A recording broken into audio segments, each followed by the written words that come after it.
I think I'm live. I think I am. Come on in.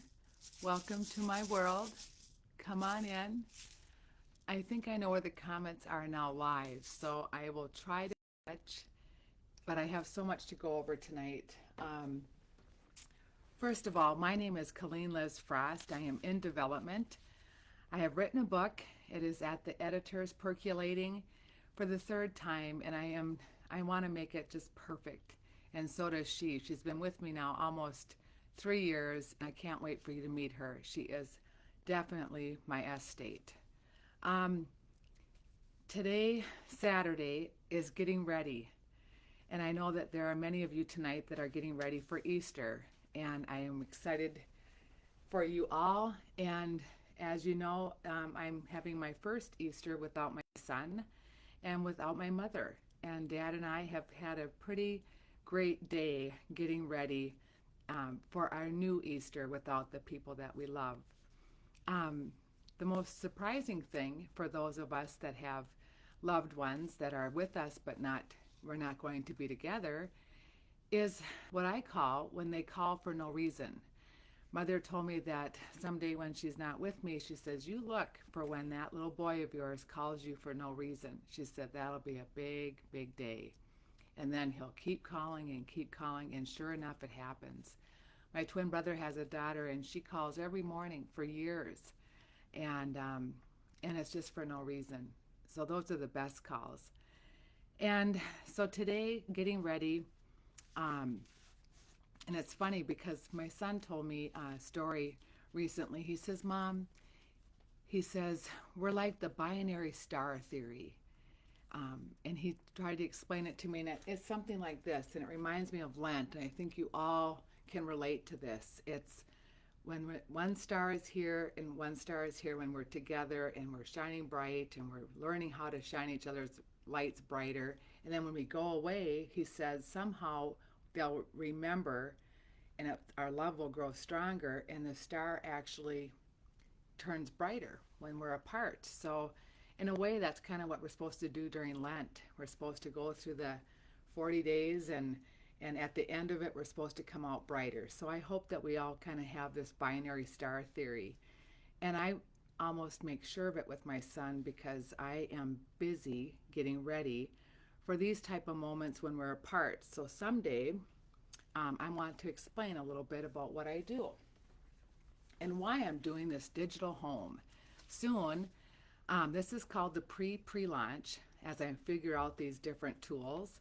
And but what I'm building, Mother and I decided that instead of trying to build another like a home or restore an opera house, which I cannot wait to tell you all about that story, I'm going to build a digital home, and I'll be turning that on hopefully this fall.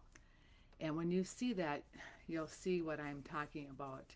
And my son told Grandma, don't worry, Grandma, about cleaning that digital home. He says, I know all about how to clean it digitally. So anyway, getting back to this building a house on the internet. The one thing that I told my son, I said, don't ever become, it's kind of popular on this internet. It's called a minimalist. Now, I don't know if you have this disease. I think it's quite critical. It's almost like people should go in remission over it. Think about it. They are literally liquidating all their widgets. Now, I find this very interesting. And so I do check in with my son quite often. I make sure, I say, now, are you sure that you promise me that you'll never become a minimalist? For example, no one has a china cupboard anymore. I go to rummage sales with my mother, and these little tiny china cupboards are everywhere, $25, $10, nobody wants them. So I hope to inspire all of you to dig out your china cupboards and, put some glassware in it and try to see some value in that. But if you don't, that's okay. So why collect stuff? We're trying to promote a memory, create history, celebrate history so we can create more.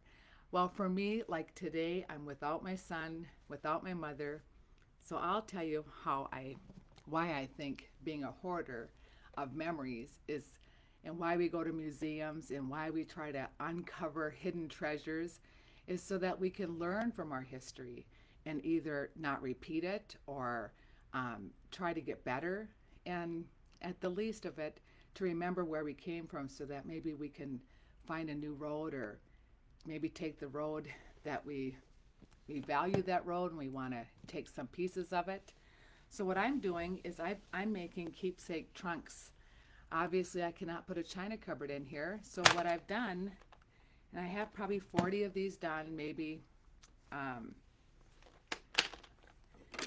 my son and I made them together, but they're just little trinket boxes, and they're probably worth a total at the rummage sale of about $8.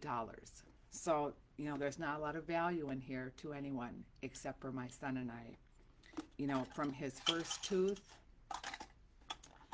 to the seashell to a diamond that he gave me from the fair, and of course the pot of gold that he got me from the museum, one of our museums that we went to Marlene Boningheimer's Frosty the Snowman, and so forth, and Mrs. Bulk when he sewed.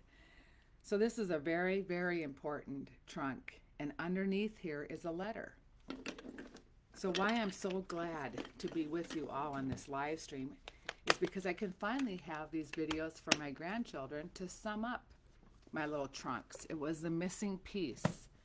I have very little video at all of myself talking, so I'm kind of glad that my kids will and my son can have this. So today, as I was cleaning and I'm getting ready to do another trunk, so like today, because I did my sauna trunk story, I now feel like I can pack away the one house coat that we saved, which is his little sauna house coat, his little sauna neck brace, and then just a few other things.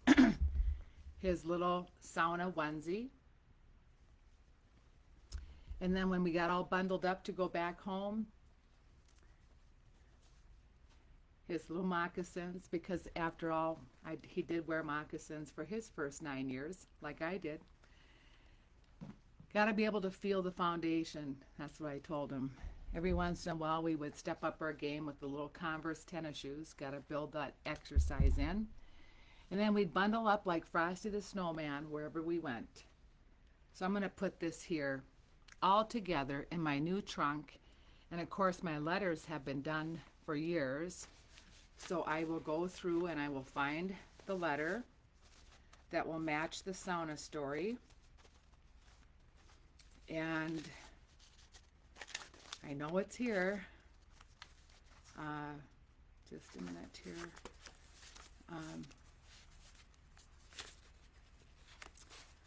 Hold on.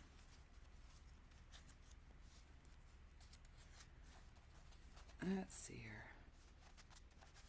Right here. Care instructions. 5 of 2000. So that is how I cared for him for his bathing and getting him dressed. Very minute by minute details. And I just think that when he has children someday, that he will be very interested in how mother did it. And I suppose when you get the book someday, I'm going to tell you the story of why this became very, very important to me, because I was diagnosed with cancer, and it was a very aggressive kind, and had it not been for research studies that were available to me, I was one of 3,000 women that was able to get a study drug, and I was able to continue on other study drugs for many years. So I'm just very lucky to be here. But I met a lot of women throughout the years and a lot of men, and the one thing that they all had in common is they all missed their mother. And I had a very young son, so I made notes to file, and I kept journals, and I asked him specifically, what do you miss? And it was things like this, like, I wonder what we did for bath time. I wonder how she decorated my tree. Well, guess what? I'm getting ready to build this digital home so that my son will have no doubt. He'll never have to miss me. All he'll have to do is go knock on my digital home, look up the file, bath time, and watch the video. Go to his trunk, open up the letter, And I hope to inspire all of you. And, you know, if you have to become a minimalist, I'm thinking that this internet thing is the way to go, because eventually I'm going to just grab my suitcase and hit the road and go share my story and with other people to help them become a preservationist, to record and maybe find some unique ways and teach me other ways on how to promote history. So I encourage you all to get ready for tomorrow. Enjoy your Easter. Find some new memories. Celebrate the history that you have. And my mother took a lot of time. This was our little time when my twin and I were little. And this was one word that she spent a lot of time teaching us, from charts and graphs and just the value of time. And I want to say thank you for spending your time with me. And I hope you are starting to learn a little bit about why I'm doing what I'm doing. And I think it will all come together. I hope you share with people that you think would be interested in what I'm doing. And I hope you see me tomorrow, because tomorrow is Sunday, and that is Ding the Bell Day. And let me tell you, we have some fun things going on the table. And I'll tell you about the pulpit in the kitchen. So like, share, and I'll see you there. And this has been a great Easter, even in the midst of all the new ways to celebrate. So thanks for letting me do it my way.